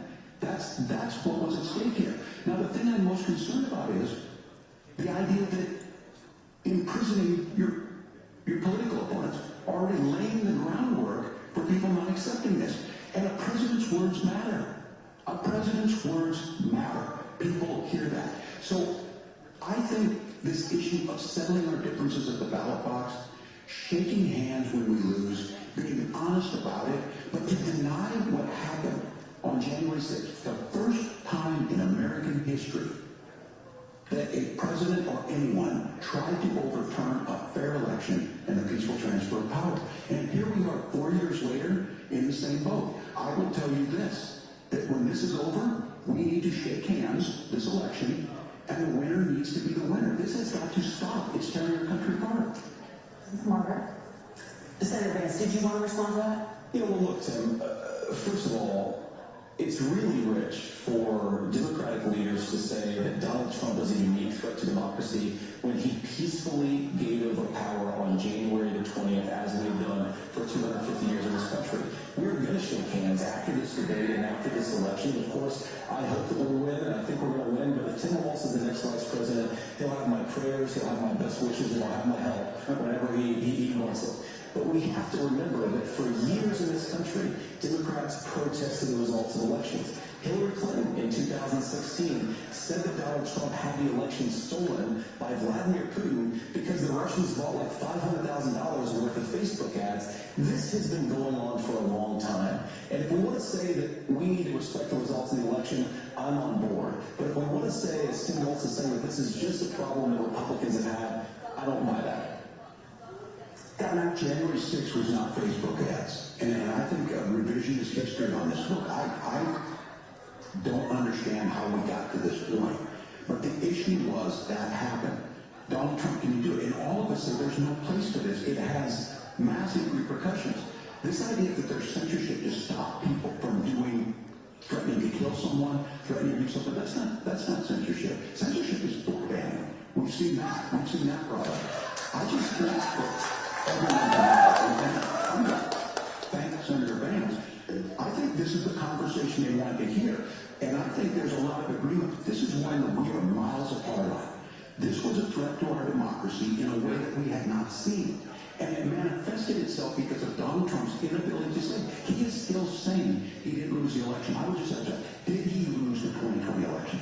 Tim, I'm focused on the future. Did Kamala Harris censor Americans from speaking their mind in the 2020 COVID situation? That is a damning non-answer. It's a damning non-answer for you to not talk about censorship. Obviously, Donald Trump and I think that there were problems in 2020. We've talked about it. I'm happy to talk about it further. But you guys attack us for not believing in democracy. The most sacred right under the United States democracy is the First Amendment. You yourself have said there's no First Amendment right to misinformation. Kamala Harris wants to use the power of the government and big tech to silence people from speaking their minds. That is a threat to democracy that will long outlive this present political moment. I would like Democrats and Republicans to both reject censorship. Let's persuade one another. Let's argue about ideas, and then let's come together afterwards. You can fire a crowded theater.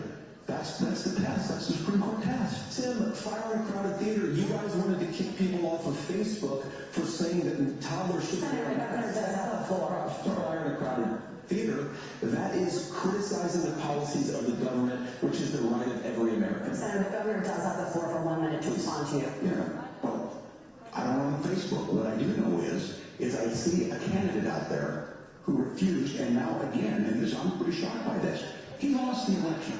This is not a debate. It's not anything anywhere other than in Donald Trump's world. Because look, when Mike Pence made that decision to certify that election, that's why Mike Pence isn't on this stage. What I'm concerned about is, where is the firewall with Donald Trump? Where is the firewall if he knows he could do anything, including taking an election, and his vice president's not going to stand to it? That's what we're asking you, America. Will you stand up? Will you keep your oath of office, even if the president doesn't? And I think Kamala Harris would agree. She wouldn't have picked me if she didn't think I would do that. Because of course that's what we would do. So America, I think you've got a really clear choice on this election of who's going to honor that democracy and who's going to honor Donald Trump. Governor, your time is up. Thank you, gentlemen. We will be right back with both of our candidates. The CBS News Vice Presidential debate continues.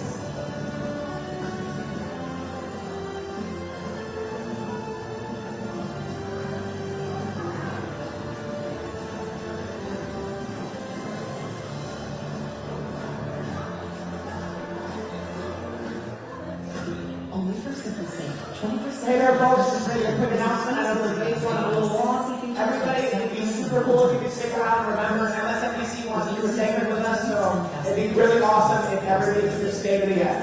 And also, we're going to play on Channel 4, put our segment on.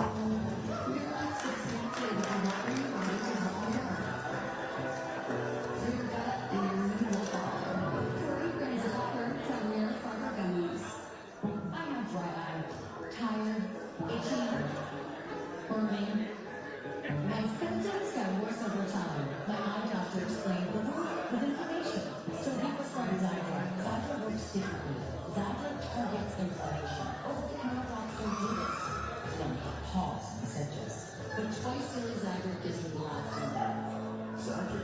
signs and symptoms of dry eye disease. Don't use of allergic to eye drops and seek medical help if needed. The common side effects include eye irritation, discomfort, blurred vision, and unusual taste sensation. Don't touch containers at your eye or your surface. Before using Zephyr, remove contact lenses and wait 15 minutes before reinsert. Dry eye over and over. It's time for Zephyr.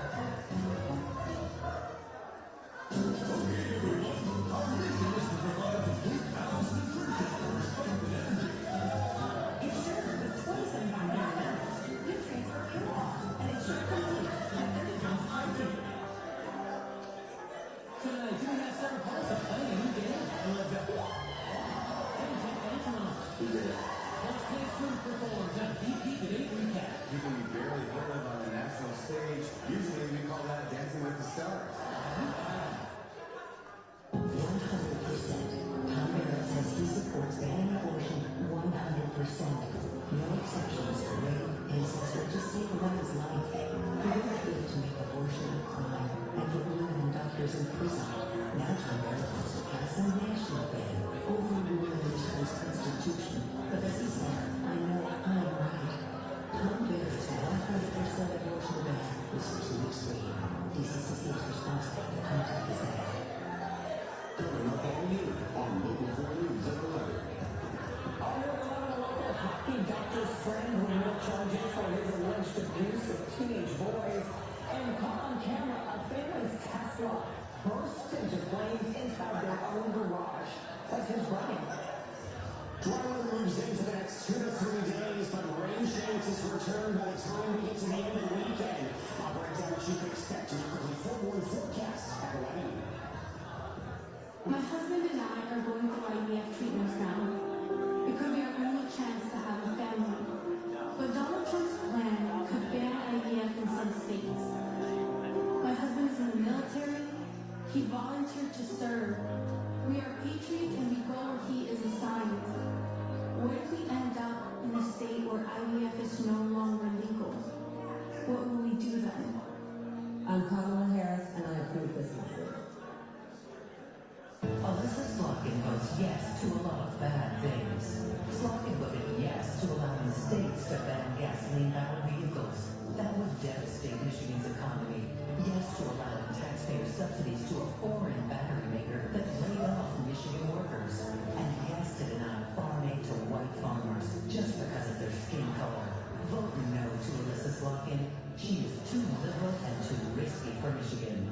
Senate Leadership Fund is responsible for the content of this advertising. Americans turn to NBC News and any other news organization.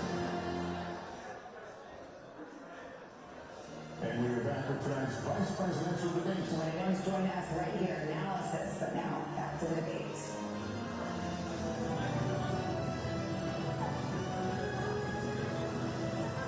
Welcome back to the CNS News Vice Presidential Debate. It is now time for the closing statement. Senator Vance won the virtual coin toss and elected to go last. So Governor Walz, you are first. You have 2 minutes. Well, thank you, Senator Vance. Thank you to CBS News. And most importantly, thank you to all of you. If you're still up and the folks who miss Dancing with Our Stars, I appreciate it. But look, the support of the democracy matters. It matters that you're here.